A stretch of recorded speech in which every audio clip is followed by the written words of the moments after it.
चालू हो गई।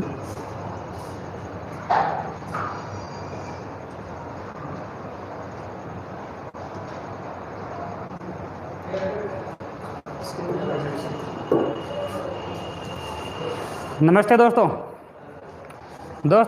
आज हमारी सक्सेस एग्ज़ाम यूट्यूब चैनल पे पहली क्लास है और इस पहली क्लास में हम भारत का सामान्य परिचय पर बात करने वाले हैं। तो सब जुड़ जाइए, जितना हो सके ज़्यादा से ज़्यादा शेयर करें।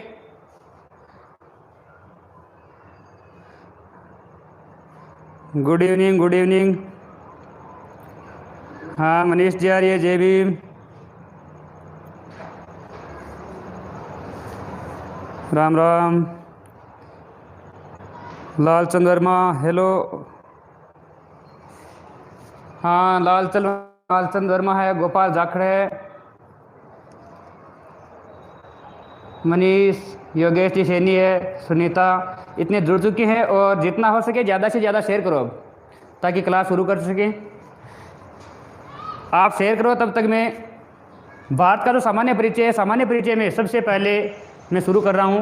भारत का जो नामकरण है, नामकरण से शुरुआत कर रहा हूँ। तब अब आप इसको शेयर कीजिए।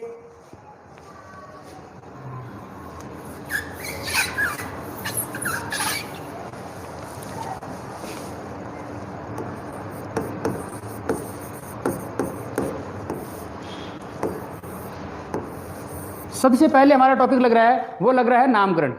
तो नामकरण है, आपको पता है कि भारत का नाम, इसको जूम कर लो ये है ना। यस सर, फैन चला जाना था। मार्केट को वापस क्लिक कर दो। ठीक ठीक है है सर।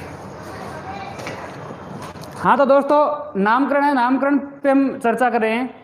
नामकरण के बारे में आप सभी को पता है कि भारत के 4 नाम है, 4 नामों से भारत को पहचाना जाता है। और ये 4 नाम कौन कौन से हैं? तो सबसे पहले हम बात करते हैं 4 नामों की, और वो 4 नाम है। एक तो है भारत, दूसरा आता है इंडिया, तीसरा आता है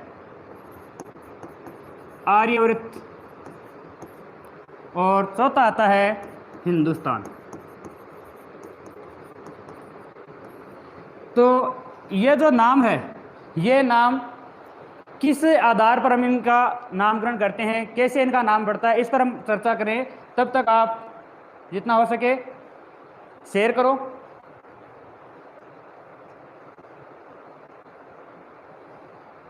सबसे पहले हम बात करते हैं भारत के बारे में कि भारत का नाम है, जो भारत कैसे पड़ा। भारत का नाम सबसे पहले भारत कैसे पड़ता है?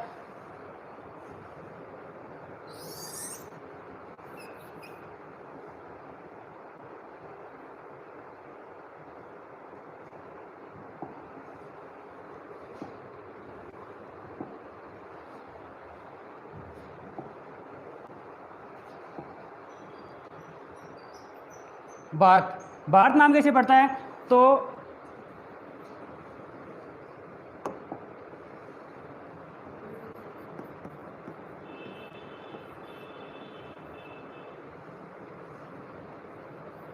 भारत के लिए एक प्राचीन हमारे पौराणिक ग्रंथ है विष्णु पुराण। विष्णु पुराण में हमारे भारत जो वर्तमान स्वरूप है, इस वर्तमान स्वरूप के लिए विष्णु पुराण में कहा गया है कि हिमालय से लेकर सेतुबंध, और सेतुबंध कौन सा है? सेतुबंध वो क्षेत्र है जो हिंद महासागर, आज वर्तमान जिसको हिंद महासागर कहते हैं, पौराणिक समय में उसको ही सेतुबंध कहा जाता है। तो ये पुराणों के अनुसार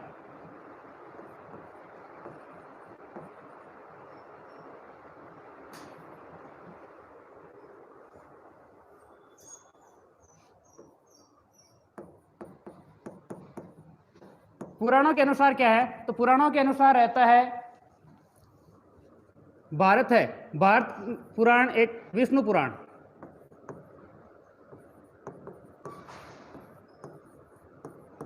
विष्णु पुराण में भारत के लिए भारतवर्ष या भारत भूमि शब्द कहा गया है विष्णु पुराण में।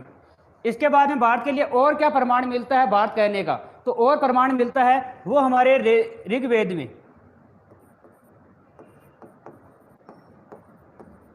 ऋग्वैदिक काल आता है और ऋग्वैदिक काल में जो भारत है, भारत के लिए जो वर्तमान भारत भूमि है उसे ऋग्वैदिक काल में भारत कहा। कैसे कहा है कि मध्य एशिया से एक आर्यवर्तों की एक शाखा आती है और वो आर्यवर्तों की शाखा है भरत नाम से पहचानी जाती है, भरत नाम से पहचानी जाती है। इसलिए ऋग्वैदिक काल है, ऋग्वैदिक काल में भी क्या कहा गया है, भारत भूमि। ऋग्वेद में भी इसका नाम मिलता है। ऋग्वेद के बाद में और बात करते हैं कि ये ऋग्वेद में कैसे मिलता है। तो मध्य एशिया से क्या हो रहा है सर, ये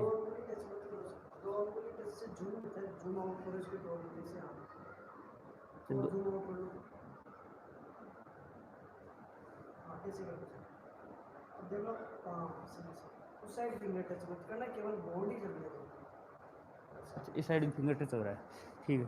तो मध्य एशिया का क्षेत्र है, मध्य एशिया क्षेत्र से हमारी एक शाखा आती है और वो शाखा कौन सी आती है, आर्यवर्तों की शाखा आती है भरत। और इस भरत शाखा के कारण ही इसे भारत कहा जाता है। तो भारत के लिए कितने हो गए, एक तो ऋग्वेद में मिलता है, पुराणों के अंदर विष्णु पुराण है, विष्णु पुराण में मिलता है, और हमारे जैन ग्रंथ है, जैन ग्रंथ में कैसे मिलता है, तो जैन ग्रंथ में मिलता है जैन धर्म का जो तीर्थंकर है ऋषभदेव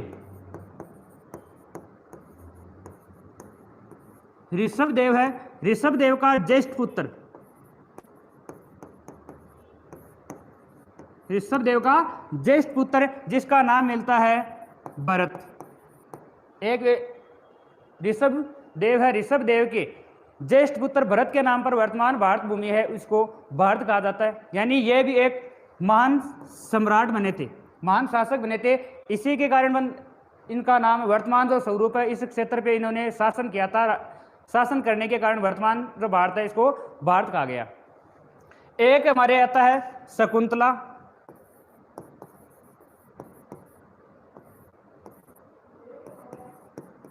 शकुंतला और दुष्यंत,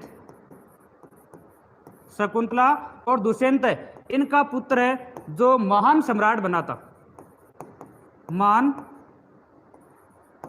सम्राट भरत, जिसका नाम मिलता है भरत। यानी महान सम्राट भरत है, भरत के नाम पर वर्तमान हमारा भारत है, इसका नामकरण किया गया है। तो अकेले भारत नाम है, भारत के लिए ये हमारे पास में प्रमाण है। इन प्रमाणों से यह कहा जा सकता है कि वर्तमान भारत है, इसको भारत कैसे कहा गया, इनका नामकरण है, नामकरण के रूप में इसको पहचानते हैं। अब भारत के लिए और कौन कौन से नामकरण है, तो वो नामकरण में देखते हैं हमारे। इसके बाद में आता है इंडिया। इंडिया शब्द है वो कैसे पढ़ता है, इंडिया शब्द है वो कैसे पढ़ता है, इंडिया नाम। तब तक मैं कमेंट देखता हूं।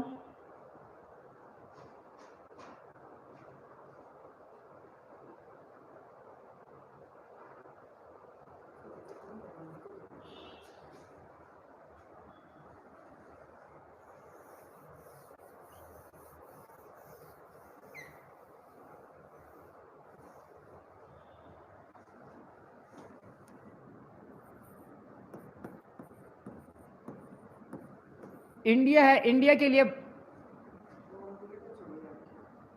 दंगुली टच तो नहीं की थी। तो इंडिया है, इंडिया के लिए क्या क्या प्रमाण मिलता है, इंडिया शब्द कैसे पढ़ा, भारत को हम इंडिया कहते हैं ना, तो इंडिया कैसे पढ़ा है। इंडिया हमारे भारत है, भारत प्राचीन समय में देखा जाता था, भारत में कई विदेशी आक्रमणकारी आए और वो उन्होंने यहाँ पर शासन किया है। तो वो जो शासनकारी आए उन्होंने अपने प्रदेश, अपने जो प्रांत है, इस प्रांत के लिए अलग अलग नाम रखे थे। इंडिया है, इंडिया शब्द हमारे ईरानी, ईरानी जिसे हम फारसी भी कहते हैं, ईरानी व अरबी, ईरानी व अरबी भाषा का नाम माना जाता है। और ईरानी व अरबी भाषा में जो सिंधु नदी है, सिंधु नदी को ये लोग क्या कहते, सिंधु को कहते इंडस, सिंधु को क्या कहते, इंडस कहते। और इंडस कहने के कारण जो प्रदेश है उस प्रदेश को भी क्या कहा, यानी जो सिंधु नदी है, सिंधु नदी के आसपास के क्षेत्र को इन्होंने इंडिया कहा है। सिंधु नदी को तो इंडस कहा है और उसके आसपास का क्षेत्र है, आसपास के क्षेत्र को क्या कहा है, इंडिया कहा है। तो इंडस है, इंडस से वर्तमान भारत है, इस वर्तमान भारत का नाम पड़ता है इंडिया। कैसे पड़ता है, इंडिया वर्तमान भारत का है। वो नाम किस भाषा का है, तो आपको पूछा जा सकता है ईरानी व अरबी भाषा का, यानी वर्तमान भारत है, इसको इंडिया कहा जाता है। ये किस भाषा का है, तो ये या तो ईरानी और अरबी भाषा का। ईरानी भाषा इसी को हम फारसी भाषा के नाम से पहचानते हैं। अब इंडिया शब्द हो गया। इंडिया के बाद में हमारा नामकरण है, नामकरण में देखते हैं, वो आता है आर्यव्रत।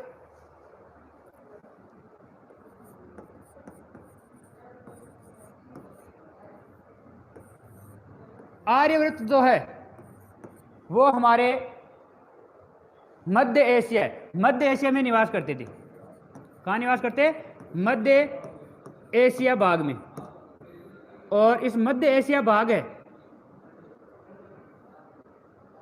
मध्य एशिया भाग है, मध्य एशिया भाग में जो आर्यवंश है, आर्यवंश के लोग शासन करते, उनकी एक शाखा है जिस जो शाखा थी भरत के नाम से थी, यानी इन्हीं की जो एक शाखा है। और उस शाखा के कारण, इस शाखा के कारण हमारा वर्तमान भारत है। वर्तमान भारत के इस भाग में, यानी यह जो भाग है इस क्षेत्र में विशेष रूप से सिंधु नदी है, सिंधु नदी के दक्षिणी भाग है, उत्तरी भारत है। उत्तरी भारत में आर्यवर्त है, आर्यवर्तों का शासन रहा। जो हमारे अनार्य, अनार्य, अनार्य किसे कहा जाता है, अनार्य यानी जो आर्य नहीं है, अनार्य यानी जो आर्य नहीं है उसको हम अनार्य कहते हैं। तो अनार्य कौन से हुए, हमारे भारत के लोग हुए, यानी इन अनार्य लोगों पर उन्होंने अपना आधिपत्य जमा लिया। क्या जमा लिया, आधिपत्य। और अपना आधिपत्य जमाने के कारण यह क्षेत्र किसका हो गया, आर्यों का हो गया, यानी अनार्यों का नहीं रहा, आर्यों का हो गया। तो ये आर्य जो लोग हैं, आर्य लोगों का शासन क्षेत्र रहने के कारण या उनका आधिपत्य क्षेत्र रहने के कारण हमारा ये क्षेत्र है, इस क्षेत्र को पूरे को क्या कहा गया, आर्यवृत कहा गया है। यानी जो ये भाग है, मूल भाग तो यही था, इसका जो आसपास का क्षेत्र है, इस भाग को हमने क्या कहा है, आर्यवृत कहा है। आर्यवृत के अलावा एक नाम और बचता है और वो नाम आता है आपका हिंदुस्तान। क्या आता है, हिंदुस्तान।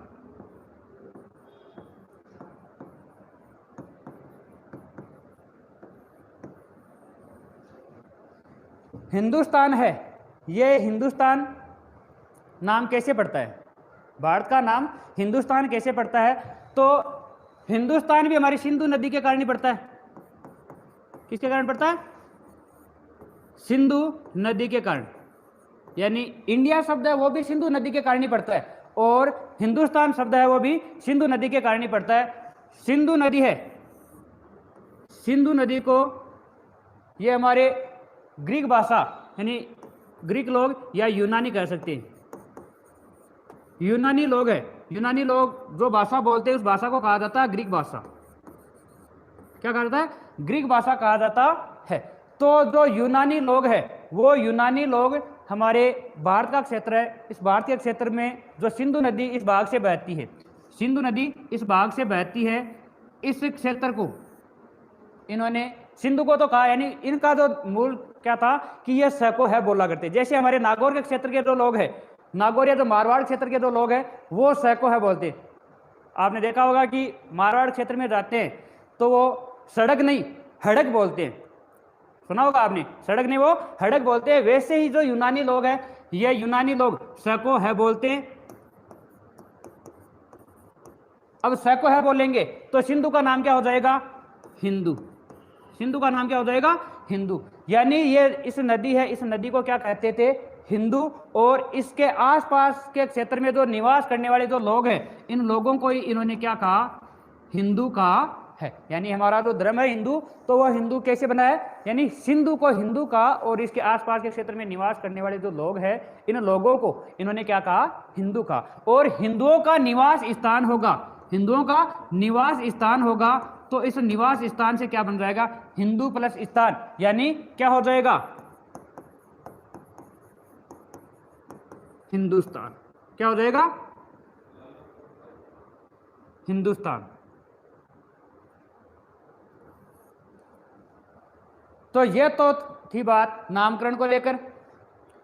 अब हम आगे शुरू करेंगे, इसका जो स्थिति है वो स्थिति से शुरू करते हैं। मूल टॉपिक अब शुरू होता है। यहाँ तक तो केवल आपको जोड़ने के लिए बात की गई थी। Hello sir, hello Kamlesh ji, लगा दो पूरा जोर। बिल्कुल कमलेश जी बोल रहे हैं कि लगा दो पूरा जोर, शेयर कर दो, तो करो भाई, शेयर करो।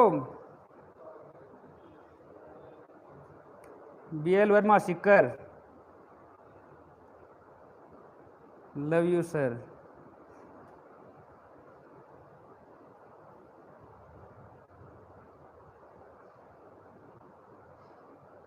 बिल्कुल आप लोगों का ये प्रेम मिलता रहा तो ये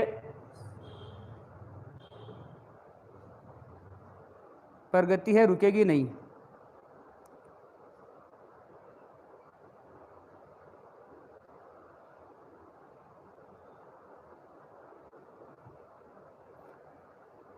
दोस्तों इसको थोड़ा और शेयर करो। अब मूल टॉपिक अब शुरू हो रहा है, अब जितना हो सके शेयर करो। यहाँ से कोई टॉपिक है अब जो शुरू हो रहा है, यहाँ से आप एक पॉइंट को भी नहीं छोड़ सकते, यानी यहाँ से जितने क्वेश्चन बनते हैं कंपटीशन के लिए वो सारे क्वेश्चन अब बनने वाले। अब तक जो चल रहा था वो एक नामकरण है, यहाँ से क्वेश्चन आ भी सकता है लेकिन यहाँ से चांस है वो कम रहते हैं। अब आएगा वो पूरा का पूरा टॉपिक ऐसा है कि यहाँ से कोई भी कंपटीशन एग्जाम हो, उस कंपटीशन एग्जाम में ज़रूर कोई ना कोई एक क्वेश्चन या दो क्वेश्चन यहाँ से आते हैं। तो अब बात करते हैं भारत की स्थिति है, स्थिति और विस्तार की।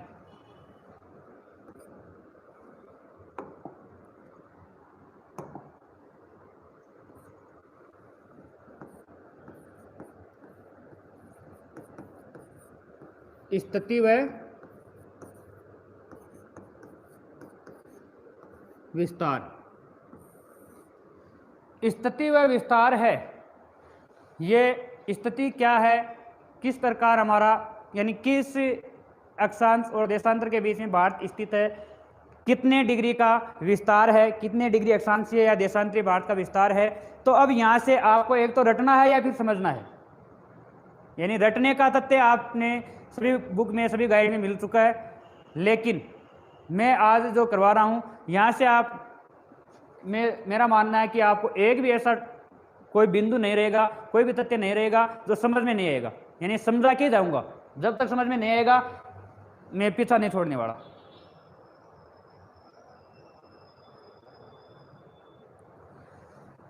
तो स्थिति और विस्तार, स्थिति के संदर्भ में स्थिति क्या है, तो स्थिति हमारा जो भारत है, भारत की ग्लोब पर स्थिति है। स्थिति दो प्रकार से देखी जाती है, एक तो हम देखेंगे विश्व के संदर्भ में और एक देखेंगे हमारा एशिया महाद्वीप है, एशिया महाद्वीप के संदर्भ में। विश्व और एशिया महाद्वीप है, इसके संदर्भ में हम स्थिति का अध्ययन करते हैं। तो सबसे पहले हम अध्ययन करते हैं एशिया के संदर्भ में। सबसे पहले अध्ययन करते हैं एशिया के संदर्भ में। तो एशिया के संदर्भ में क्या आता है, सर विश्व के संदर्भ में देखते हैं। तो विश्व के संदर्भ में हमारा जो भारत है वो भारत, विश्व का मतलब है ग्लोब, विश्व का मतलब आता है ग्लोब।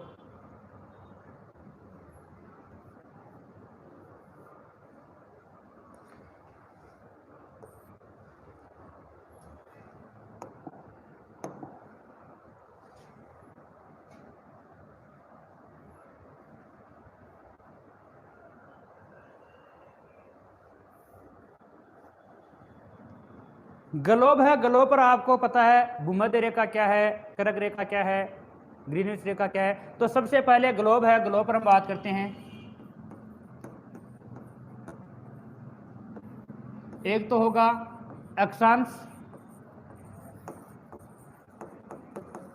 और एक होगा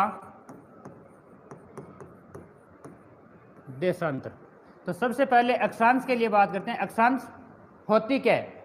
अक्षांश होती क्या है? तो हमारा जो हमारी संपूर्ण पृथ्वी है, इस संपूर्ण पृथ्वी को हमने एक अध्ययन करने के लिए, यानी अध्ययन की दृष्टि से कि पृथ्वी पर कौन सा स्थान कहाँ स्थित है, यानी सभी प्रदेश है, सभी प्रदेशों की स्थिति जानने के लिए, स्थिति जानने के लिए हम क्या करते हैं? पूरी पृथ्वी है उस पर काल्पनिक रेखाएं खींचते हैं। वो काल्पनिक रेखाएं अपनी इच्छा से हर कहीं नहीं खींची जा सकती है, लेकिन इसके कुछ प्रमाण होते हैं। सबसे पहले जो काल्पनिक रेखा खींची गई, ये पृथ्वी के लगभग बीचों बीच, पृथ्वी के बीचों बीच एक रेखा खींची गई। पृथ्वी को हम भूमि कहते हैं और भूमि के बीचों बीच ये रेखा है, इसलिए इसको भूमध्य रेखा नाम दिया। क्या नाम दिया? भूमध्य रेखा। तो ये जो भूमध्य रेखा है, भूमध्य रेखा के ऊपर का जो भाग है, इस ऊपर के भाग को कहते हैं उत्तरी गोलार्ध। क्या कहते हैं? उत्तरी गोलार्ध कहते हैं। और दक्षिण का जो भाग है, इसको हम दक्षिणी गोलार्ध कहते हैं। उत्तरी गोलार्ध और दक्षिणी गोलार्ध, दो गोलार्धों में बांटने वाली रेखा है भूमध्य रेखा। अब भूमध्य रेखा से हम उत्तर की तरफ, हमारा भारत है वो किस भाग में, यानी उत्तरी भाग में है या दक्षिणी भाग में? उत्तरी भाग में या दक्षिणी भाग में है। तो अक्षांश है, अक्षांशों में हम देखते हैं, अक्षांशीय दृष्टि से भारत की स्थिति है वो आपको नजर आ रही है उत्तरी गोलार्ध में, यानी उत्तरी गोलार्ध में भारत स्थित है। किस गोलार्ध में? उत्तरी गोलार्ध में स्थित है।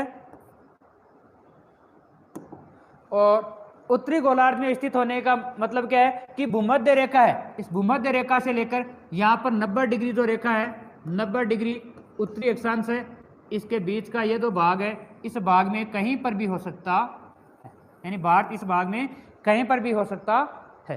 तो इसका मतलब उत्तरी गोलार्ध में अभी तक हमें पता नहीं है कि वो करेक्ट स्थान कौन सा है, करेक्ट लोकेशन कौन सी है। तो करेक्ट लोकेशन जानने के लिए हम क्या करते हैं? यहाँ से जो पृथ्वी का केंद्र बिंदु है, केंद्र बिंदु से काल्पनिक रेखाएं खींचने के लिए कोणात्मक दूरी देखी जाती है। कोणात्मक दूरी यानी ये जो स्थान है, इस स्थान से कितने डिग्री का कोण बन रहा है, यानी कोणात्मक दूरी होगी।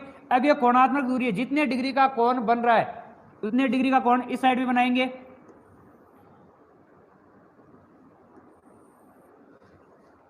इस साइड में भी इतने डिग्री का कोण हो गया, यानी समान ये जो कोण है, ये कोण क्या कहलाते हैं? अक्षांश कहलाते हैं। ये जो कोण है, ये कोण कहलाते हैं अक्षांश।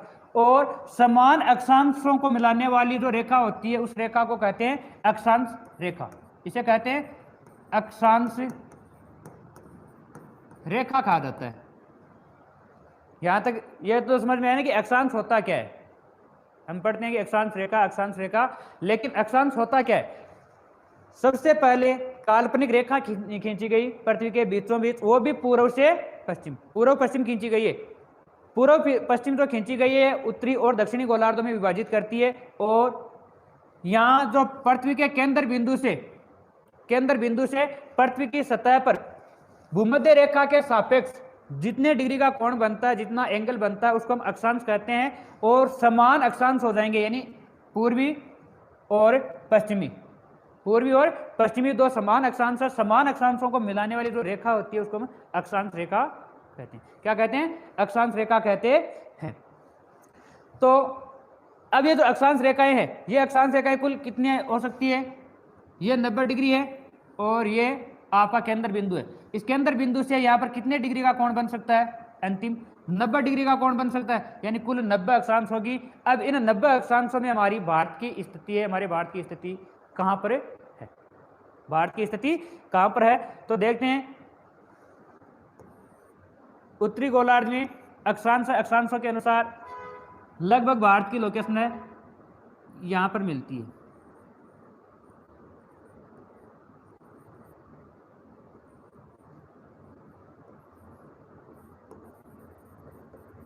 ये जो भाग है ये भाग हमारा भारत का रहता है। अब आप देख सकते हो उत्तरी गोलार्ध में, और देशांतरीय दृष्टि से देखते हैं तो देशांतरीय दृष्टि से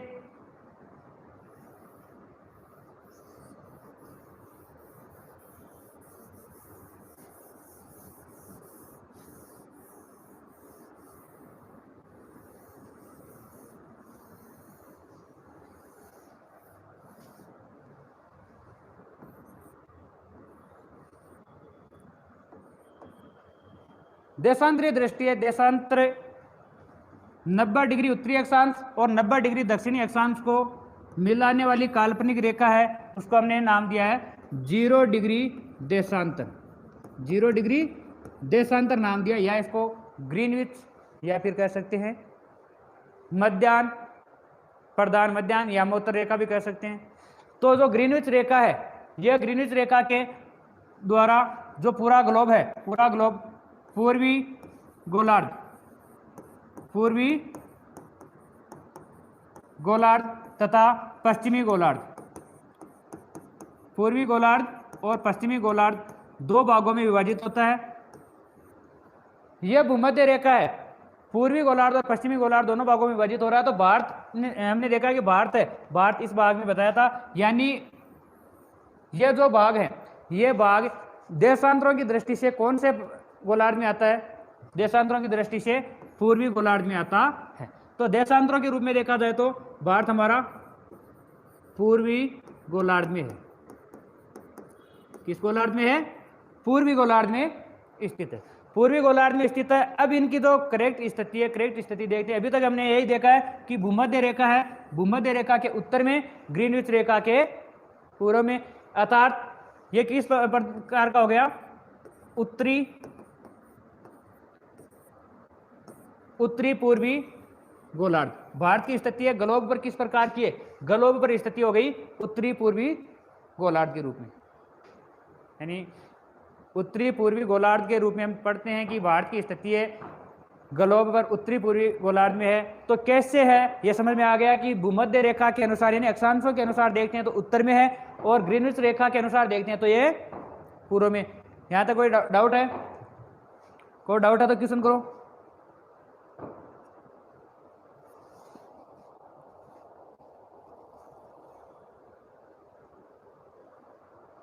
राकेश जाट पूछ रहा है कि कुल अक्षांश 90 ही होते हैं क्या? नहीं, 90 नहीं होते हैं, कुल अक्षांश 181 होते हैं। कुल अक्षांश 181 होते हैं। 90 उत्तरी गोलार्ध के हो गए, 90 दक्षिणी गोलार्ध के हो गए, और एक 0 डिग्री, तो 90 प्लस 90 और एक 0 डिग्री कुल हो जाएंगे 181।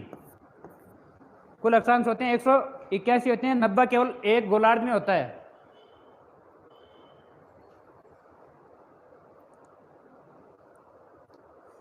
हाँ, मुकेश कुमार ने सही जवाब दिया 181।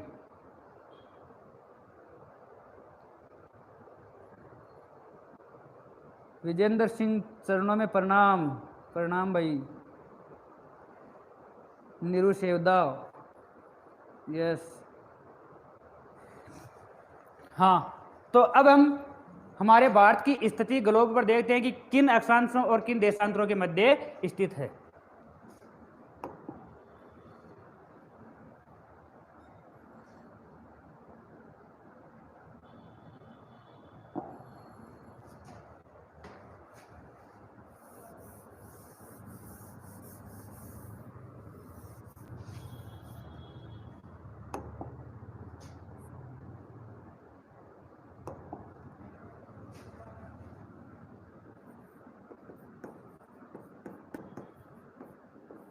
भारत की अक्षांशीय स्थिति, अक्षांशीय स्थिति क्या रहती है? तो अक्षांशीय स्थिति हमारा ये भारत का प्रदेश है। भारत के प्रदेश में ये जो भाग है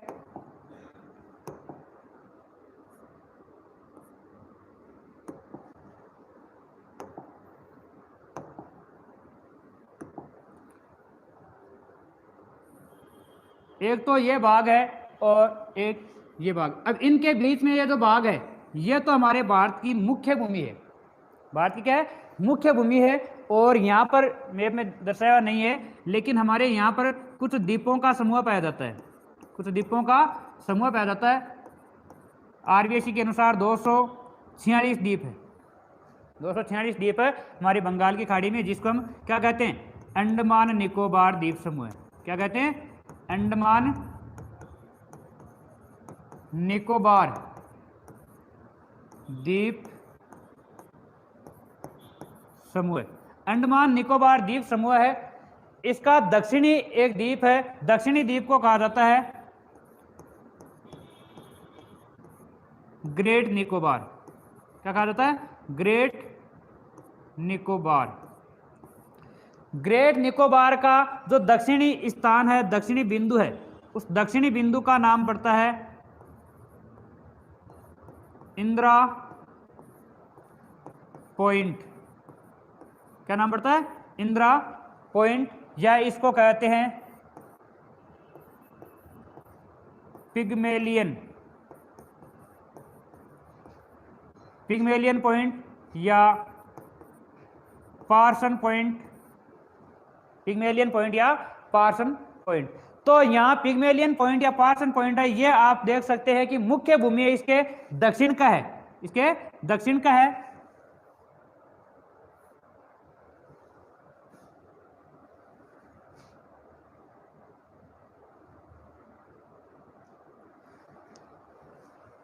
तो ये इससे दक्षिण है, यानी जो भूमध्य रेखा है, ये लगभग मानते हैं कि ये भूमध्य रेखा है, 0 डिग्री अक्षांश, जिसे हम भूमध्य रेखा के नाम से जानते हैं।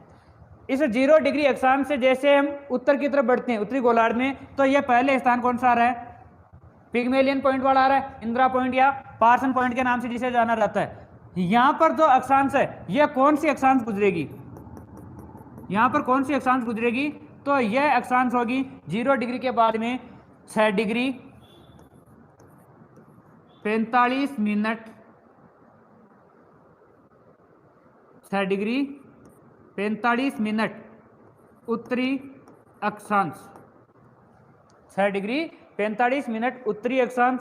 इससे जैसे जैसे हम आगे बढ़ते हैं, तो मुख्य भूमिका न पूछकर यदि ऐसा पूछा जाता है कि भारत की अक्षांशीय स्थिति क्या है, भारत की अक्षांशीय स्थिति क्या है, तो भारत की अक्षांशीय स्थिति यदि ऑप्शन में यह दिया हुआ है कि 6 डिग्री 45 मिनट उत्तरी अक्षांश से, यह स्थान है यहाँ 37 डिग्री 6 मिनट उत्तरी अक्षांश है, तो 37 डिग्री 6 मिनट उत्तरी अक्षांश के बीच में, यानी 6 डिग्री 45 मिनट से 37 डिग्री 6 मिनट उत्तरी अक्षांश के बीच में भारत स्थित है, ऐसा दिया हुआ है तो वो सही होगा। यदि ऐसा दिया हुआ है कि मुख्य भूमि का अक्षांशीय विस्तार क्या है, तो मुख्य भूमि कौन सी हो गई, ये हमारी मुख्य भूमि हो गई। ये तो हमारी द्वीपीय भूमि है, तो द्वीपीय भाग है भारत का, यानी मुख्य भाग नहीं है, यह द्वीपीय भाग है। तो इस मुख्य भूमि का देखा जाए तो मुख्य भूमि की अक्षांश कौन सी रहती है, यहाँ पड़ती है 8 डिग्री 4 मिनट उत्तरी अक्षांश, 8 डिग्री 4 मिनट उत्तरी अक्षांश पड़ती है।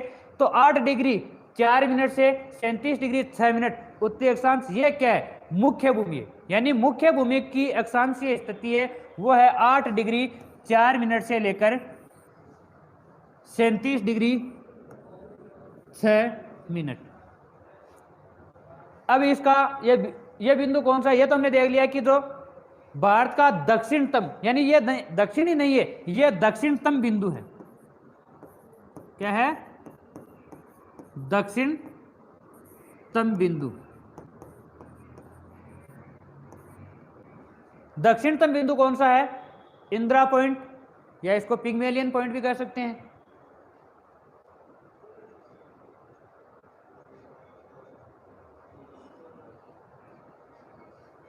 इंदिरा पॉइंट या पिग्मेलियन पॉइंट कहते हैं। तो यहां हमारा तो ये प्रदेश है, इस प्रदेश से यहां तक देखते हैं, ये हमारा द्वीपीय क्षेत्र के रूप में आता है, मुख्य भूमि के रूप में ये है। अब हमारी अक्षांशीय स्थिति तो हो गई, ये तो हो गई अक्षांशीय स्थिति। अब अक्षांशीय स्थिति देखो कि भारत की अक्षांशीय स्थिति मुख्य भूमि की, मुख्य भूमि की अक्षांशीय स्थिति क्या है, तो मुख्य भूमि की अक्षांशीय स्थिति आती है 8 डिग्री 4 मिनट उत्तरी अक्षांश से लेकर 37 डिग्री 6 मिनट उत्तरी अक्षांश। यदि ये मुख्य भूमि की न पूछकर यदि सीधा पूछा जाए कि भारत की अक्षांशीय स्थिति है, वो अक्षांशीय स्थिति क्या है, तो अक्षांशीय स्थिति रहती है 6 डिग्री 45 मिनट 6 डिग्री 45 मिनट उत्तरी अक्षांश से लेकर 37 डिग्री 6 मिनट उत्तरी अक्षांश के बीच है। 37 डिग्री 6 मिनट उत्तरी अक्षांश के बीच है। अब इसका क्वेश्चन ये बनता है, ये तो स्थिति हो गई, अब यह है कि इसका विस्तार कितना है। तो इसका विस्तार की बात करते हैं।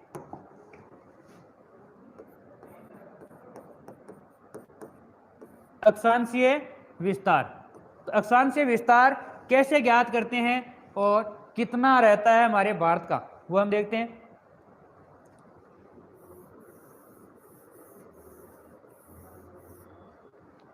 तो विस्तार है, यह विस्तार जो बड़ी संख्या होगी यानी बड़ी अक्षांश से छोटी अक्षांश को घटाएंगे तब अक्षांशीय विस्तार हमें प्राप्त हो जाएगा। तो मुख्य भूमि का अक्षांशीय विस्तार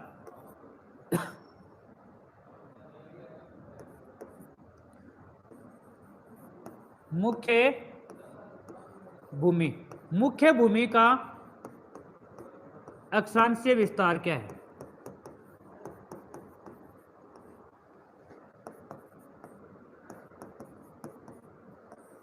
मुख्य भूमि का अक्षांशीय विस्तार रहता है, वो हम ज्ञात करते हैं। यहां हमारे 37 डिग्री 6 मिनट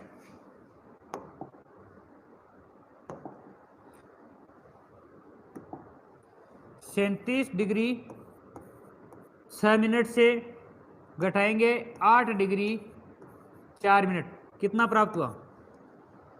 घटा के बताओ कितना प्राप्त हो रहा है, कितना विस्तार आ रहा है? लालचंद वर्मा, जय हो सर। राज म्यूजिक फिल्म, गुड जॉब। हाँ, ये कौन पूछ रहा है?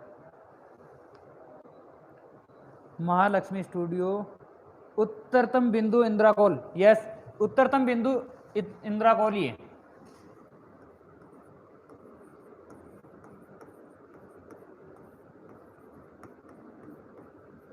इंद्राकोल। वैसे चारों जो बिंदु है, चारों बिंदु में बाद बताऊंगा, लिखवाऊंगा भी, लेकिन अभी तक मैं समझा रहा हूं कि ये कौन सा कहां पर रहता है, यहां डाउट रहती है। तो इसका माइनस करेंगे, कितना रहेगा? यहां आएगा 29 डिग्री 2 मिनट। तो मुख्य भूमि का अक्षांशीय विस्तार कितना हो गया? 29 डिग्री 2 मिनट अक्षांशीय विस्तार हो चुका है। अब हम देखते हैं भारत की जो मुख्य भूमि के अलावा यदि सीधा क्वेश्चन पूछा जाए कि भारत का अक्षांशीय विस्तार कितना है, तो भारत का अक्षांशीय विस्तार हम ज्ञात करेंगे। वो कैसे ज्ञात करेंगे? वो ज्ञात करेंगे 37 degree 6 minute minus 6 degree 45 minute 6 degree 45 minute. अब यह कौन निकाल के बताएगा मेरे को? यह निकाल के बताओ, यह सही से बताओ, यह कौन बता सकता है? देखता हूं कि ये आपके लिए क्वेश्चन है, 30 सेकंड का टाइम है, निकाल के बताओ कितना आ रहा है। बाबूलाल किरडोली 29.2। प्रकाश, नमस्कार नमस्कार।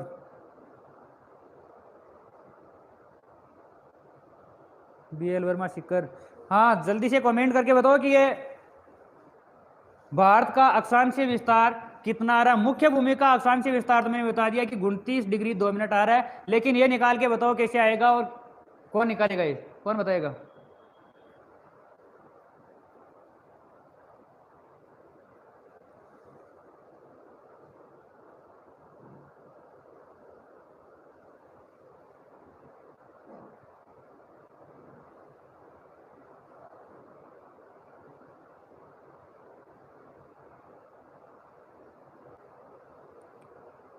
महालक्ष्मी स्टूडियो का आ रहा है 29 degree 25 minute. Dhoni Jahangir 31 degree 15 minute. Suresh Kumar Nakhu, good evening साहब। चलो निकालते हैं, अब देखते हैं किस किस का सही आता है। तो यहाँ 31 डिग्री 6 मिनट, ये मैंने क्यों आपके लिए क्वेश्चन किया है कि अधिकांशतः हम रट लेते हैं लेकिन समझते नहीं है। ये समझने के लिए क्या है कि हमारा ये गुण 37 डिग्री है, 37 डिग्री 6 मिनट में से यदि हम 6 डिग्री 45 मिनट घटाते हैं तो वह कैसे घटाते हैं, घटाने का तरीका क्या रहता है। यहाँ 6 है, 6 में से 45 नहीं घटाए जा सकते, 6 में से 45 है वो नहीं घटाए जा सकते, इसलिए आप क्या करोगे, इस डिग्री को आप मिनट में बदलो, डिग्री को मिनट में बदलो, और मिनट में बदलने के लिए अमूमन यही होता है 100 है, यानी 1 डिग्री में 100 मिनट मान लेते हैं, लेकिन 1 डिग्री में 100 मिनट नहीं होती है। जैसे 1 घंटे में 60 मिनट होती है वैसे ही ये 60 मिनट होती है। यदि ग्लोब या अक्षांश देशांतरों की जानकारी चाहिए तो एक दिन अलग से ग्लोब का टॉपिक ले लें, आप कमेंट करके बता देना कि ग्लोब समझ में आया हुआ है या आपको ग्लोब पढ़ना है, अच्छे से समझा देंगे। यहाँ 37 की बजाय कर देंगे 36 डिग्री हो गया, और 1 डिग्री में 60 मिनट होता है, 1 डिग्री में 60 मिनट होता है, तो यहाँ से 1 डिग्री घटा दिया, 1 डिग्री से हमने इसको मिनट में बदल दिया, तो 60 मिनट तो इस डिग्री की हो गई, और 6 मिनट पहले से यानी 66 मिनट। अब इसमें से घटा सकते हैं 6 डिग्री 45 मिनट, 6 डिग्री 45 मिनट निकाल के इतना हो रहा है, 6 में से 5 1, और 6 में से 4 2, 30, यानी 30 डिग्री 21 मिनट, ये जिसका आंसर है वो सही है, 30 डिग्री 21 मिनट है साहब। प्रकाश, शाबाश, प्रकाश का सही है।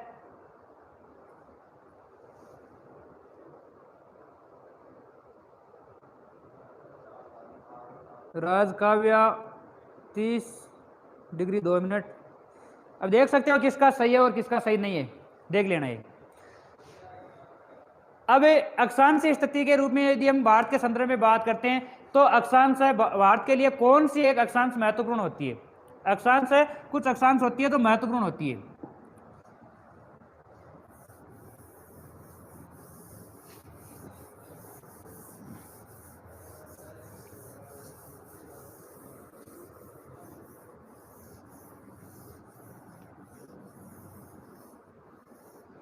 जैसे ये बीचों बीच गुजरने वाली एक अक्षांश है, इस अक्षांश को हम कहते हैं भूमध्य रेखा, यानी ये 0 डिग्री, ये 0 डिग्री है जिसको हम भूमध्य रेखा के नाम से जानते हैं।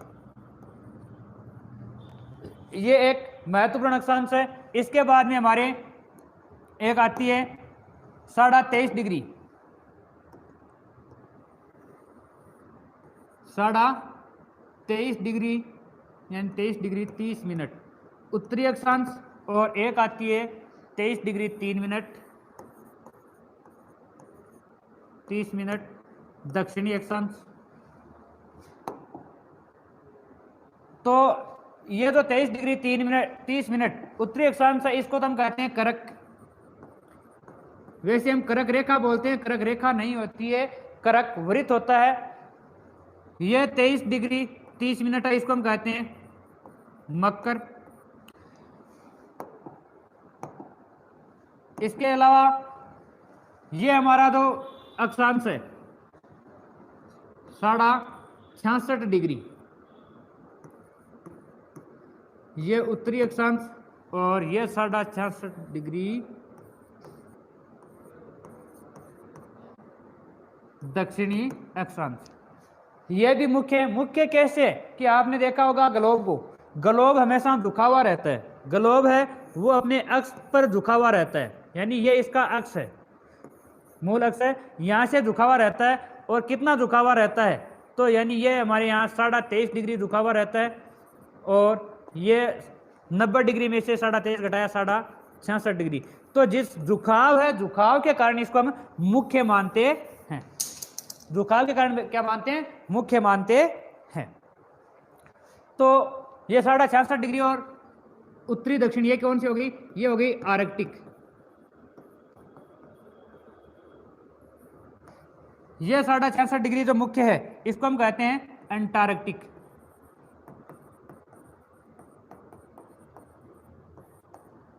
आर्कटिक और अंटार्कटिक रूप से ये दोनों मुख्य अक्षांश हो जाती है।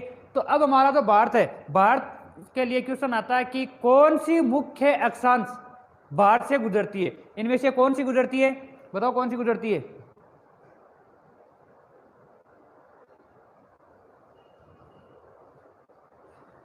अच्छा, लालचंद वर्मा, इनका भी अभी कमेंट आया है 30 डिग्री 21 मिनट। सही है साहब, जिसका 30 डिग्री 21 मिनट आया उन सभी का ये सही है। जितेंद्र सोलंकी, सर आपका पढ़ाने का तरीका अच्छा, एक एक चीज़ बता रहे हो भाई, एक एक चीज़ बताने के लिए तो आपके लिए सेवा दे रहे हैं, वरना बुक तो आपके पास ही है, गाइड भी है आपके पास, और ये आप लोगों का प्रेम है, इतनी योग्यता नहीं है। हाँ, बीएल वर्मा का आंसर आ गया कि करक रेखा, करक रेखा भारत से गुजरने वाली मुख्य अक्षांश है, यानी ये भारत से गुजरती है।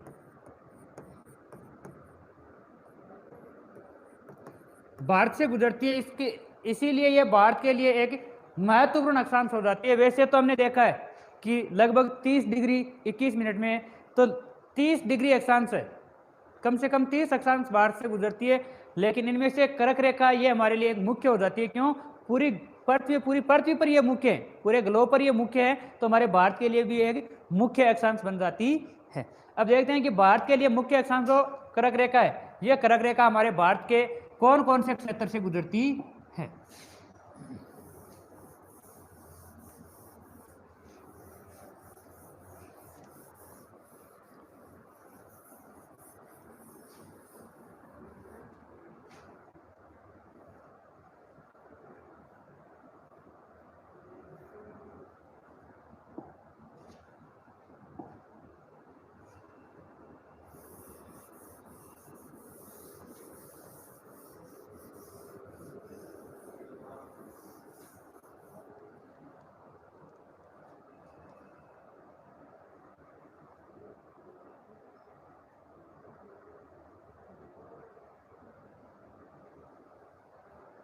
तो कर्क रेखा भारत के कुल कितने राज्यों से गुजरती है?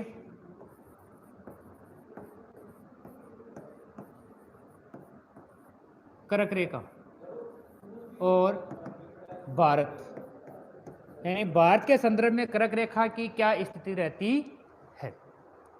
तो भारत के संदर्भ में कर्क रेखा की क्या स्थिति रहती है, ट्रिक से तो हम चलते हैं, लेकिन ट्रिक बाद में, पहले आपको समझना है। मैंने सबसे पहले यही कहा है कि समझना है या आपको पढ़ना है। पढ़ने और समझने में अंतर होता है, पढ़ते हैं रटते हैं, लेकिन समझने में कुछ फर्क होता है, समय लगता है, कोई दिक्कत नहीं होती, लेकिन शुरुआत का जो 10% सिलेबस हम करते हैं, 10% सीखने में 90% समय लगता है, बल्कि अंतिम समय यदि वो सही ढंग से निकाला जाता है 90% समय, तो अंतिम जो 10% समय उसमें 90% सिलेबस समझ में आ जाता है। इसलिए शुरुआत में समय लगता है, लेकिन समझने का अंदाज कुछ अलग होना चाहिए, समझना चाहिए, रटना नहीं चाहिए। तो हम बात करते हैं कर्क रेखा के लिए, यानी कर्क रेखा और हमारा भारत, इनके बीच में क्या संबंध रहता है। कर्क रेखा हमारे भारत के इस भाग से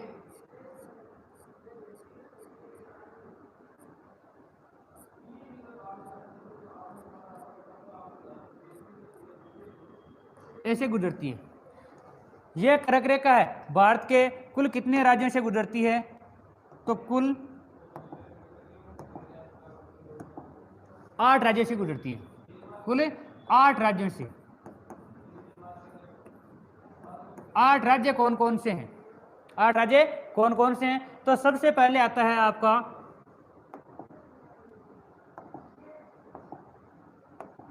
गुजरात, सबसे पहले आता है गुजरात। गुजरात के बाद में थोड़ा सा ऐसा लगता है आपके राजस्थान का, राजस्थान के बाद में लगता है मध्य प्रदेश का, मध्य प्रदेश के बाद में छत्तीसगढ़, छत्तीसगढ़ के बाद में यह आपका पड़ता है झारखंड, और झारखंड के बाद में पश्चिम बंगाल, और ये पड़ता है त्रिपुरा, ये पड़ता है मिजोरम।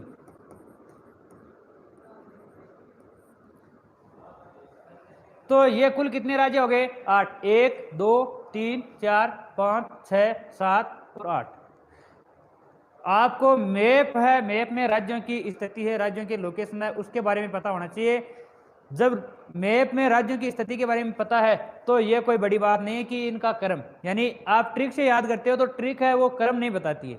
ट्रिक है, ट्रिक मैं भी दूंगा और अधिकांशतः ट्रिक देते हैं, ट्रिक दूंगा, लेकिन उस ट्रिक से आप क्रम नहीं याद रख पाते हो। कभी कभी क्वेश्चन आजकल इतने एजुकेशन तो रहते नहीं है, क्वेश्चन ऐसे ही आता है घूम के कि इसका पूर्व से पश्चिम क्रम है वो सुमेलित कौन सा है, कौन सा सुमेलित नहीं है, तो पूर्व से पश्चिम के लिए भी पूछा जा सकता है।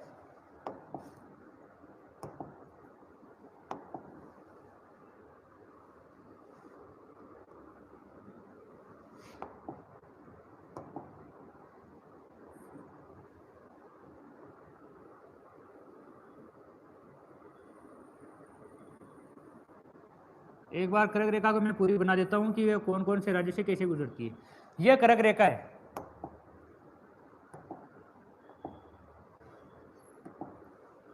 अब यह कर्क रेखा, यहां से क्वेश्चन कौन कौन से आ सकते हैं, क्वेश्चनों पर बात करते हैं।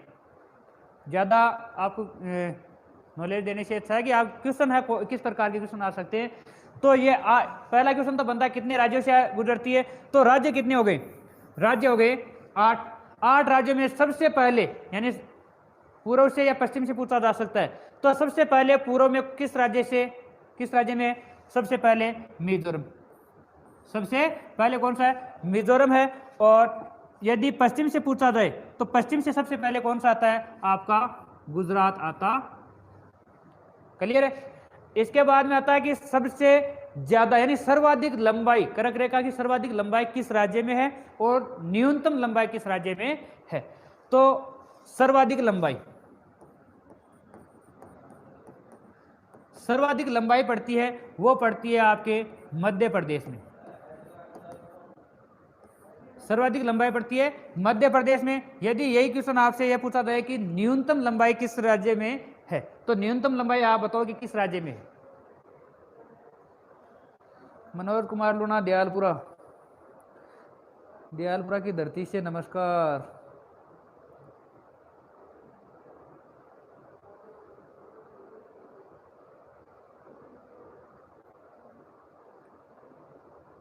अमलेश आजाद, गमचा झार मित्र पर, यह ट्रिक है राजन भाई। मैं भी यही बोल रहा हूँ कि ट्रिक सभी के पास है, ट्रिक मैं भी दूंगा, लेकिन ट्रिक है, ट्रिक से आप क्रम नहीं सेट कर सकते, क्रम नहीं सेट कर सकते। और आजकल ये ट्रिक वाले क्वेश्चन है, ये क्वेश्चन भी ट्रिक से बाहर ही बनते हैं। क्वेश्चन सीधा ये कोई नहीं पूछेगा कि 8 कितने राज्यों से गुजरती है, कौन कौन से राज्य हैं, ये भी नहीं। अब क्वेश्चन है यदि इससे हटके आए तो ये हो सकता है कि पूर्व से पश्चिम या पश्चिम से पूर्व क्रम पूछ लिया जाए, या सबसे ज्यादा किस राज्य में है, सबसे न्यूनतम किस राज्य में है, न्यूनतम पूछा जा सकता है। तो अधिकतम मैंने बता दिया, सर्वाधिक मध्य प्रदेश में,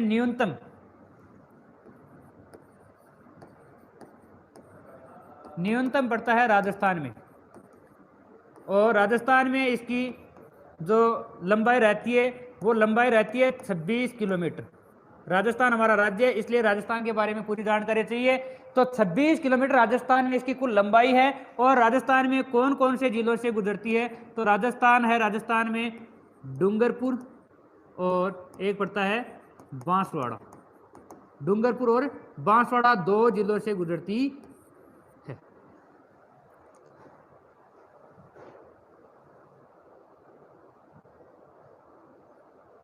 अक्षांश और देशांतर जहां मिलते हैं उस स्थान गोरे या गोरे, क्या पूछना चाह रहे हैं? विश्वासु जी के ट्रिक समझ नहीं पाया मैं।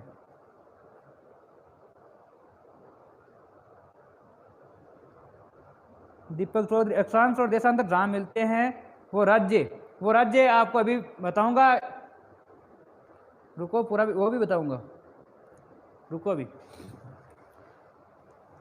तो ये हो गया कर्क रेखा के लिए। अब ये हो क्वेश्चन, अगला क्वेश्चन बनता है कर्क रेखा से कि कर्क रेखा पर स्थित राजधानी कौन सी है? कर्क रेखा पर स्थित राजधानी कौन सी है सबसे निकट?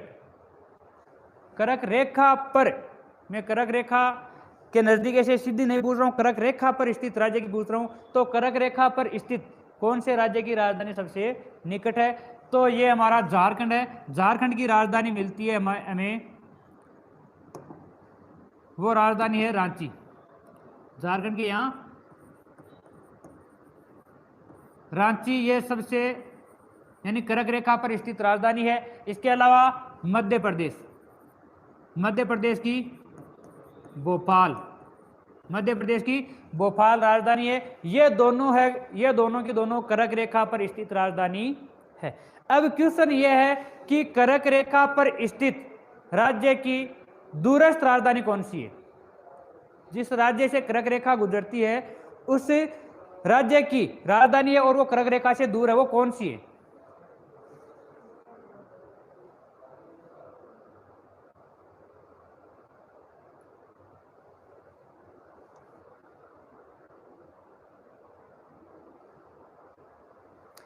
हाँ, तो दूरस्थ राजधानी का कोई कमेंट नहीं है अभी तक।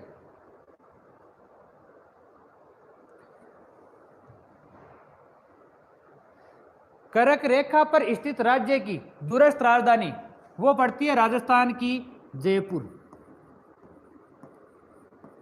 याद रख लेना, राजस्थान की जयपुर जो राजधानी है वो कर्क रेखा पर स्थित तो है राज्य, लेकिन यह सबसे दूरस्थ राजधानी पड़ती है।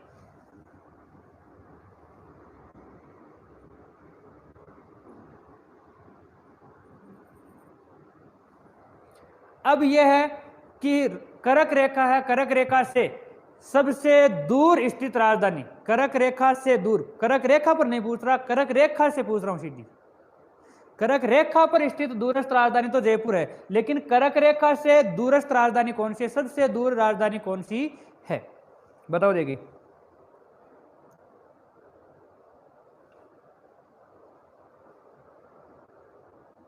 प्रताप सिंह का कमेंट आया राजस्थान।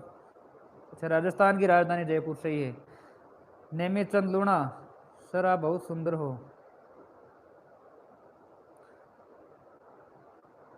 राकेश जाट का आंसर है जयपुर सही है। और राकेश जाट का ये भी आंसर आ गया तमिलनाडु, लेकिन राकेश जाट से मैं बोल रहा हूँ कि ये आपका आंसर सही नहीं है।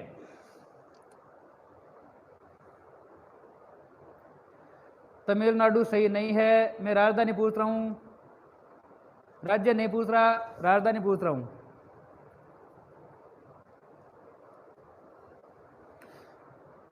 चलो बता ही देता हूँ, केरल है, केरल की राजधानी है वो सबसे दूरस्थ राजधानी है, कर्क रेखा से दूरस्थ राजधानी है केरल की।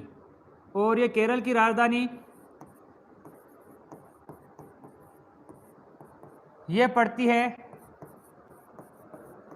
तिरुअनंतपुरम,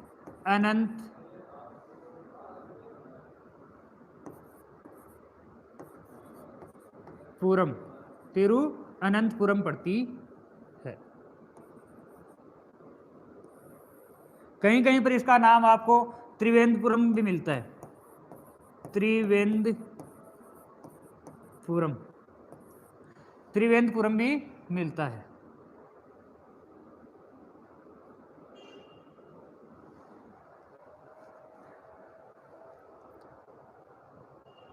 तो कर्क रेखा से जो क्वेश्चन बनते हैं उसकी मैंने बात की है कि सबसे पहले तो यह है कि भारत से कौन सी मुख्य अक्षांश रेखा गुजरती है? तो कर्क रेखा गुजरती है।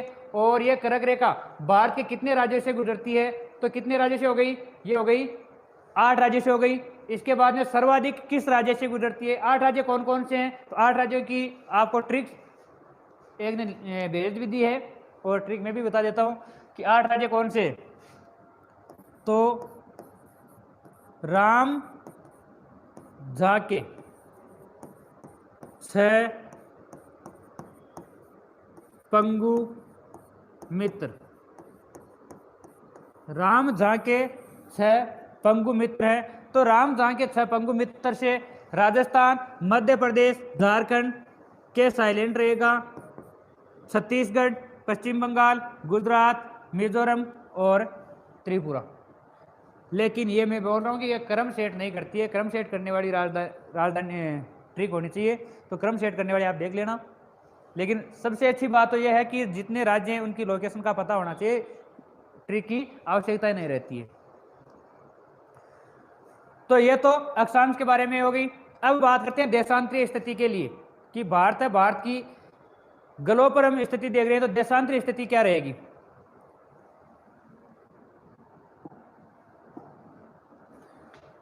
ये हमने अक्षांशों की बात की थी। अब बात करते हैं हम देशांतरों के रूप में। तो देशांतरों के रूप में कौन सी होगी,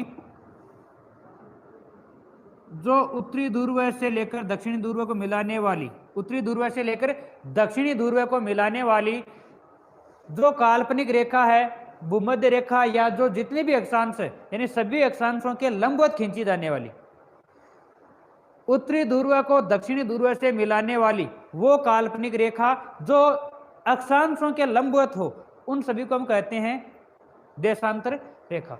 जैसे ये हो गई, इसके बाद में ये भी देखो, उत्तरी ध्रुव और दक्षिणी ध्रुव को मिला रही है, ये भी उत्तरी ध्रुव और दक्षिणी ध्रुव को मिला रही है, ये भी मिला रही है।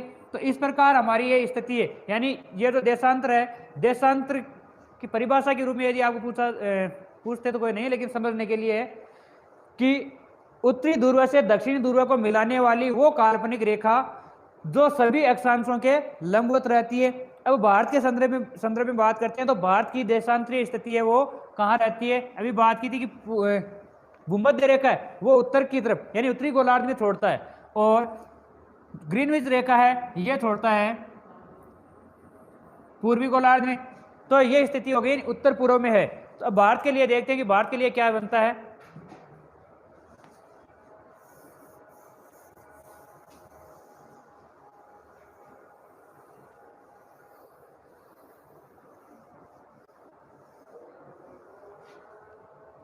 भारत के लिए जो देशांतरीय स्थिति है, वो देशांतरीय स्थिति जैसे अक्षांशों के लिए मुख्य थी और एक सामान्य थी, वैसे नहीं है।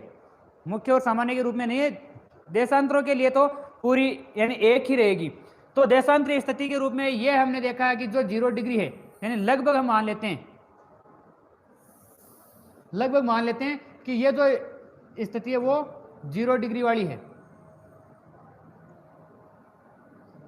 0 डिग्री देशांतर, और इस 0 डिग्री देशांतर को किस किस नाम से जाना जाता है। तो 0 डिग्री देशांतर को हम एक तो कहते हैं प्रधान यमोत्तर, या प्रधान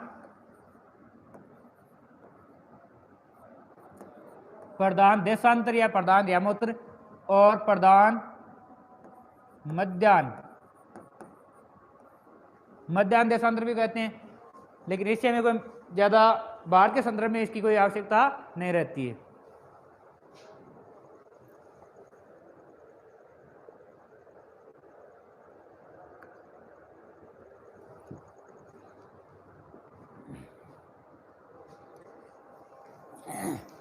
तो हमारे भारत के संदर्भ में क्या है देशांतरीय स्थिति। अब यहाँ 0 डिग्री है, 0 डिग्री से जैसे पूर्व में जाते हैं, यानी एक तो 0 डिग्री, और बता देता हूं, ये हो गई 0 डिग्री,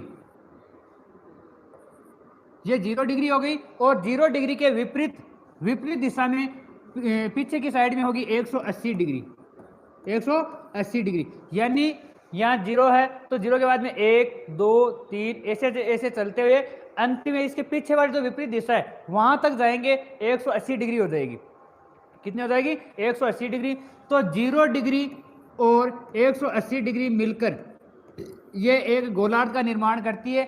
यानी 0 से लेकर पूर्व की तरफ यदि 180 की ओर बढ़ रहे हैं, पूर्व दिशा से बढ़ रहे हैं, तो हो जाएगा पूर्वी, और यदि 0 डिग्री से पश्चिम की ओर बढ़ते हुए 180 के पास पहुंचते हैं तो हो जाएगा पश्चिमी गोलार्ध। यानी 2 गोलार्धों का निर्माण होता है, पूर्वी और पश्चिमी गोलार्ध के रूप में।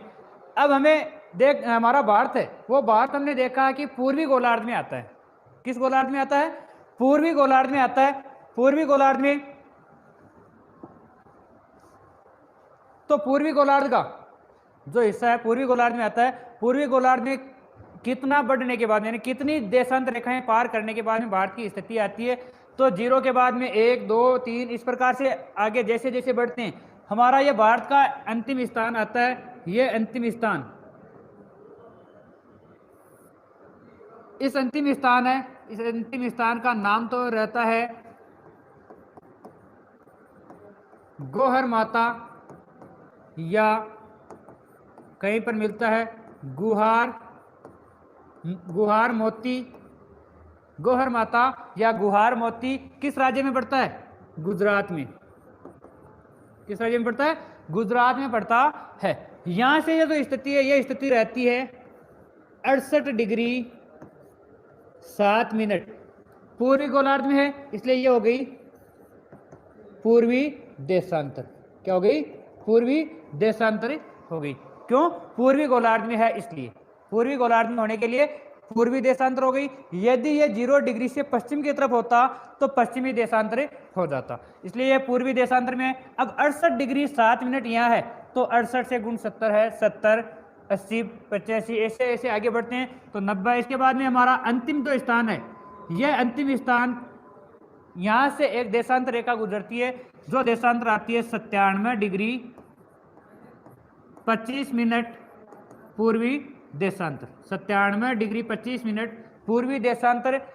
ये राज्य पड़ता है, वो राज्य पड़ता है अरुणाचल प्रदेश। राज्य पड़ता है अरुणाचल प्रदेश। अरुणाचल प्रदेश का ये अंतिम स्थान आता है। वो अंतिम स्थान कौन सा आता है? ये आता है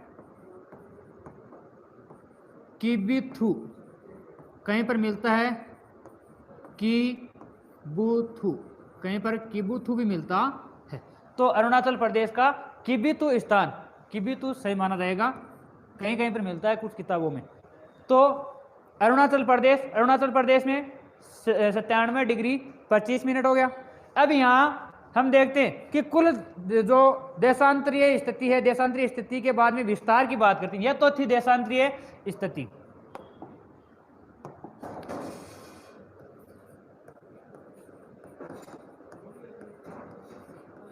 देशांतरीय स्थिति, तो देशांतरीय स्थिति आपको कितनी प्राप्त हुई है? देशांतरीय स्थिति प्राप्त हुई है 68 डिग्री 7 मिनट पूर्वी देशांतर से 97 डिग्री 25 मिनट पूर्वी देशांतर के बीच में। यह तो हो गई आपकी देशांतरीय स्थिति भारत के लिए। अब आपको यदि पूछा जाए कि देशांतरीय विस्तार कितना है, तो यह तो स्थिति थी। अब मैं बात करता हूं विस्तार की। तो विस्तार अभी बताया कि अक्षांशों का हो चाहे देशांतरों का हो, विस्तार निकालने का तरीका मैंने बता दिया है। वैसे ही सभी अक्षांशों का, सभी देशांतरों का विस्तार निकाला जाता है। हमारे देशांतरीय स्थिति का विस्तार निकालते हैं। ये हमें बड़ी संख्या कौन सी है? 97 डिग्री 25 मिनट, और छोटी कौन सी है? 68 डिग्री 7 मिनट। बताओ कितना आ रहा है देशांतरीय विस्तार?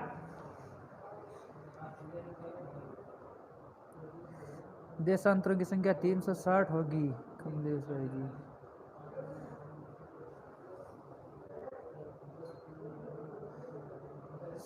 क्लास कुल होगी अक्षांशों की। दीपक चौधरी, अक्षांशों की संख्या, अक्षांशों के लिए क्वेश्चन एक नहीं, अक्षांशों के लिए 3 प्रकार से क्वेश्चन बनते हैं। अक्षांशों की कुल संख्या यानी कुल अक्षांश, यदि कुल अक्षांश पूछे तो रहता है 181, और यदि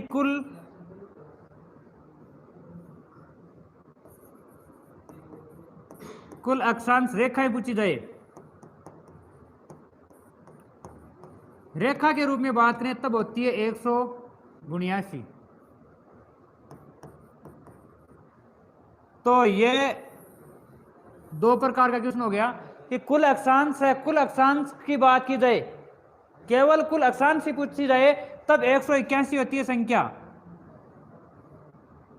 कितनी होती है? 181 सही होती है। और यदि कुल अक्षांश रेखाएं पूछी जाए, अक्षांश केवल रेखाओं की या इसको रेखा की जगह यह भी मिलता है, कुल अक्षांश वृत्त, क्यों? क्योंकि यदि ये वृत्त है, रेखा है, ये इसमें से कौन सा सही होता है, ये तो मैं ग्लोब का टॉपिक जब लेके आऊँगा तभी आपको क्लियर करूँगा। वैसे आज टाइम कम है। तो ये होती है 179 कुल अक्षांश रेखाओं की संख्या या वृत्त की संख्या पूछी जाए तो।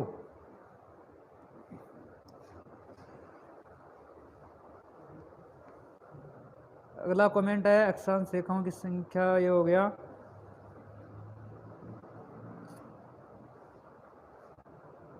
देशांतरों की संख्या 360 होगी कमलेश भाई। हाँ, देशांतरों की संख्या 360 सही है। देशांतरों की कुल संख्या 360 ही होती है।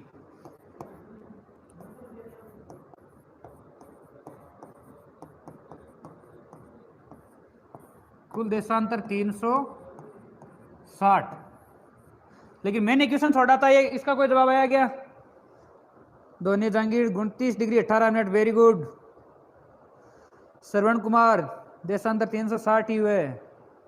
हाँ 360 ही हुए भाई, 360 सही है, 360 सही है। ये जितनी डाउट है अक्षांश और देशांतरों के बारे में तो आप क्लास पूरी होने के बाद में कमेंट करके बोल देना कि ग्लोब का टॉपिक लेके आए, ताकि इनसे पहले, मैं मानता हूँ कि इनसे पहले ग्लोब का टॉपिक होता तो ये आसानी से समझ में आता। ये इतनी ज़्यादा जानकारी देने की आवश्यकता नहीं थी, इसी टॉपिक में इतना 1 घंटा खपाने की आवश्यकता नहीं थी। हाँ, तो यहाँ से 1-2 के क्वेश्चन आंसर आया सही। धोनी जहांगीर बोल रहा है कि 29 डिग्री 18 मिनट, 29 डिग्री 18 मिनट बिल्कुल सही है। कैसे है? 25 में से 7 गए 18 और 97 में से 68 गए 29 डिग्री। तो ये हमारे देशांतरों का कुल विस्तार रहता है भारत के लिए। अब बात करते हैं कि एक क्वेश्चन हो रहा है, एक क्वेश्चन की बात पूरी करते हैं, उसके बाद में क्लास खत्म करते हैं। सभी से निवेदन है कि आप ज़्यादा से ज़्यादा वीडियो है, इस वीडियो को शेयर करें। धीरे धीरे संख्या कम होती जा रही है। वीडियो को शेयर करें और वीडियो को लाइक भी करें। लाइक करना नहीं भूलें, लाइक करें और वीडियो को शेयर करें।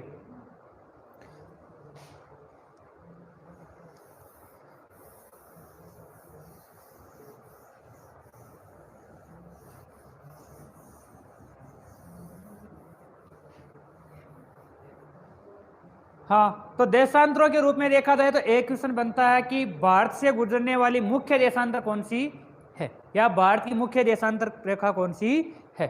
मुख्य देशांतर या भारतीय, जिसको मानक रेखा कहते हैं, भारतीय मानक समय रेखा, भारतीय मानक समय रेखा। ये आपने जब टाइम सेट करते हो तो आपको मिलता है GMT प्लस 5 घंटा 30 मिनट।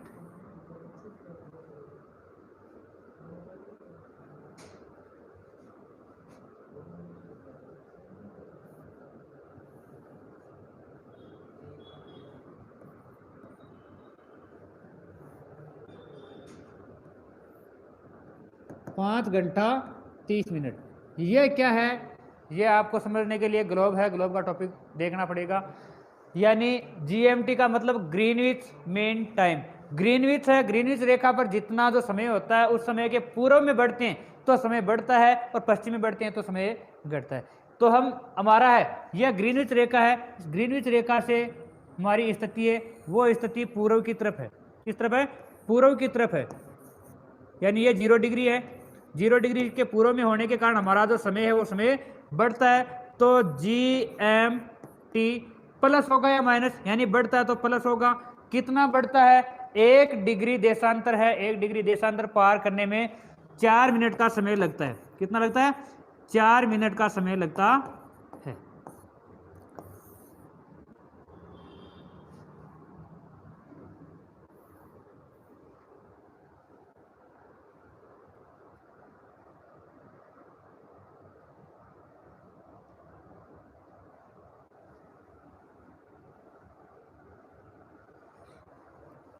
यह 4 मिनट का समय लगता है। तो हमारा जो देशांतरी विस्तार आया था हमारे लगभग 30 डिग्री, यानी 29 डिग्री और 29 डिग्री 18 मिनट आया था। कुल लगभग हो जाता है 30 डिग्री का। 1 डिग्री को पार करने में 4 मिनट का समय लगता है, 30 को पार करते हैं तो लगभग यानी 120, लेकिन 120 कुल इतना नहीं हो रहा है, 29 डिग्री है, यानी लगभग 4 मिनट है, 4 मिनट का अंतर हमें और मिलता है, लगभग 116 मिनट, लगभग 116 मिनट और 66 से 16 मिनट और लगभग रहती है, 66 सेकंड है, 16 सेकंड से इसका काउंट निकालते हैं, काउंट निकालने से आएगा वो तो ये इतना समय यानी कितना हो गया, लगभग हमारे कितना है, लगभग ये तो इसका विस्तार है, 0 से हम कितना जा रहे हैं, 82 डिग्री।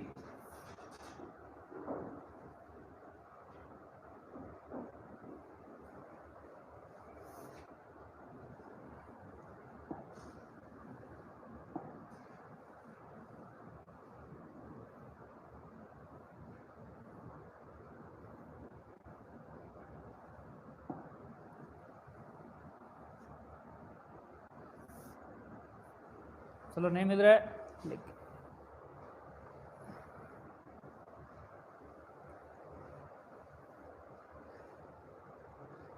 82 डिग्री हमारे इस भाग से गुजरती है,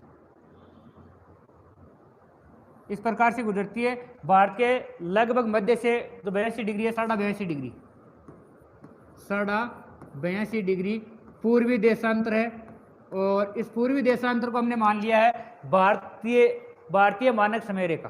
क्या मान लिया है?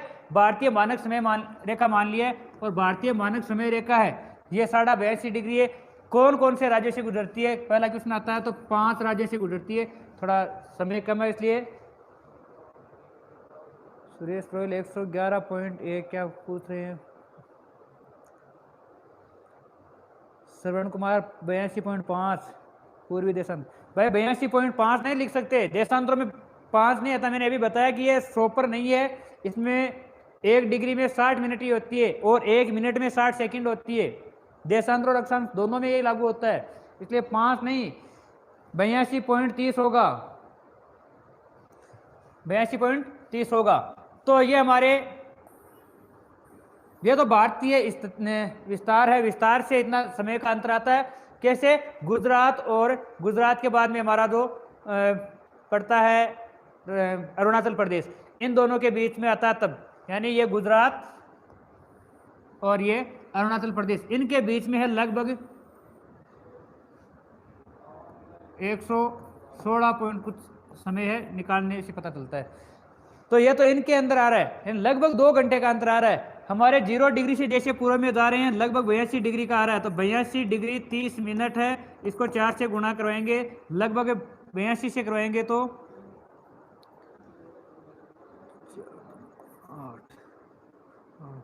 32,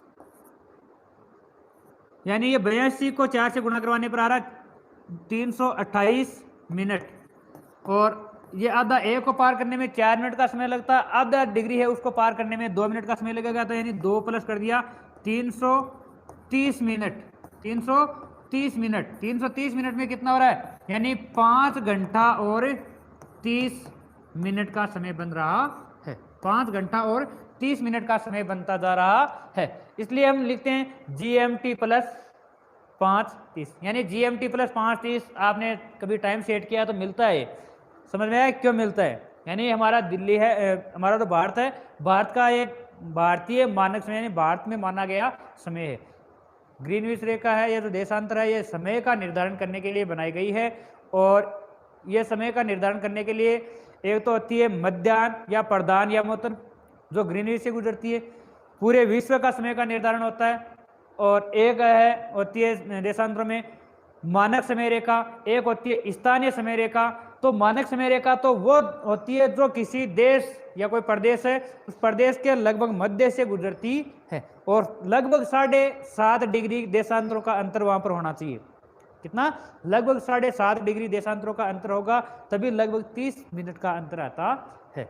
तो हमारे भारत में तो 30 डिग्री का अंतर है, 7.5 ही गया, इसलिए भारत का मानक समय माना गया 82 डिग्री को, और यह 82 डिग्री है, यह पूरे भारत में समय का निर्धारण करती है। यानी जितना समय यहाँ इस पर होगा 82 पर, वो पूरे देश में लागू होगा।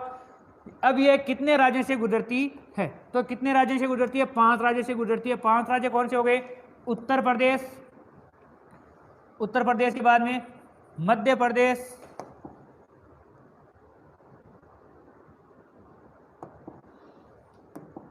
यानी ये हो गया उत्तर प्रदेश। उत्तर प्रदेश के बाद में मध्य प्रदेश, मध्य प्रदेश के बाद में आपका छत्तीसगढ़, और छत्तीसगढ़ के बाद में ओडिशा, ओडिशा के बाद में ये आ गया आंध्र प्रदेश। यानी 3 तो है प्रदेश, यूपी, एमपी और एपी। 2 याद रखना है, छत्तीसगढ़, और छत्तीसगढ़ के अलावा एक कौन सा याद रखना है?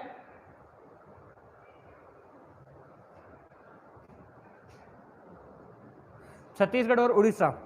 अब ये है, ये 5 राज्यों से गुजरने वाली रेखा है, देशांतर रेखा। इस रेखा पर सबसे नजदीक राजधानी कौन से राज्य की आती है? किस समय की सबसे नजदीक राजधानी कौन से राज्य की आती है? तो मैं जल्दी बता देता हूं। यह छत्तीसगढ़ की आती है, रायपुर। छत्तीसगढ़ की राजधानी सबसे निकट है, यानी निकट का मतलब सबसे, इस लगभग इसके नजदीकी है। सबसे दूरस्थ आती है, वो आती है मध्य प्रदेश की, जो है भोपाल, और भोपाल राजधानी सबसे दूरस्थ है।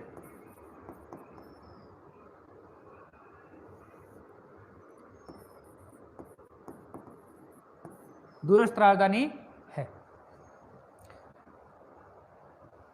और यहां से क्वेश्चन यह है कि कर्क रेखा और भूमध्य रेखा, कर्क रेखा और हमारी भारतीय मानक समय रेखा यह कहां पर मिलती है या किस राज्य में मिलती है?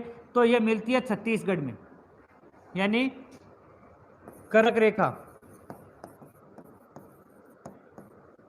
और कर्क रेखा के अलावा भारतीय मानक समय रेखा है, ये दोनों कहाँ मिलती है? ये मिलती है, वो राज्य है छत्तीसगढ़, यानी दोनों छत्तीसगढ़ से मिलती है। अब क्वेश्चन आपके लिए ये है कि भारत के लिए जो मुख्य अक्षांश है कर्क रेखा, यानी कर्क रेखा और भारतीय मानक समय रेखा दोनों कौन से राज्य से गुजरती है? दोनों कौन से राज्य से गुजरती है? इसका जवाब कौन देगा?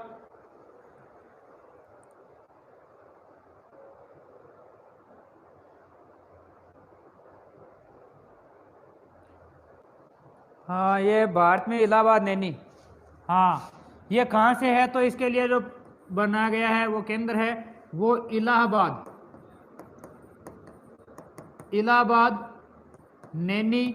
और इलाहाबाद को वर्तमान में प्रयागराज के नाम से जाना जाता है, प्रयागराज। लेकिन ये जो इलाहाबाद, नैनी है, ये तो इसकी बजाय ज़्यादातर ये मिलता है मिर्ज़ापुर, उत्तर प्रदेश का मिर्ज़ापुर है। ये मिर्ज़ापुर सबसे ज़्यादा माना जाता है। यानी अधिकांश दोनों ऑप्शन में एक साथ में नहीं आते। यदि दोनों ऑप्शन एक साथ में आते हैं तो आपके पास में ये आएगा तीसरा ऑप्शन की ए व बी दोनों, और यदि दोनों आए गए तो मिर्ज़ापुर है, इसको राइट करना है। इलाहाबाद, नैनीवाड़ा आप जो कमेंट कर रहे हो ये सही नहीं माना जाता है, इससे ज़्यादा माना जाता है मिर्ज़ापुर को। यानी एनसीईआरटी ने मिर्ज़ापुर को माना है।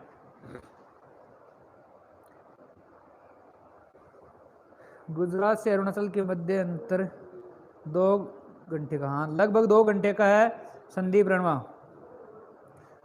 ये बताया है ना, लगभग 2 घंटा, यानी 116 मिनट।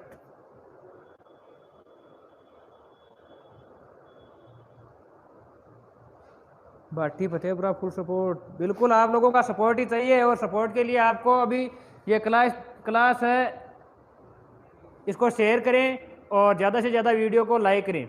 अपना जो चैनल चल रहा है ये सक्सेस एग्ज़ाम के नाम से, इसको सब्सक्राइब कर ले।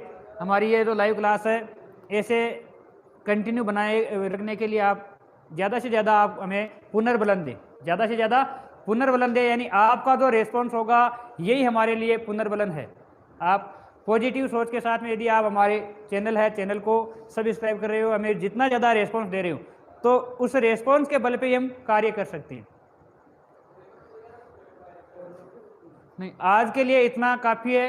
लग रहा है मेरे को कि क्लास लंबी हो गई है।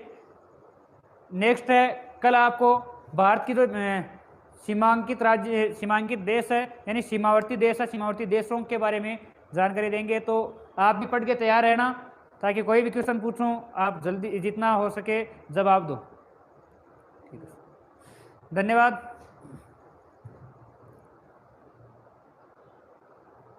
बात तो ठीक गई है अपना।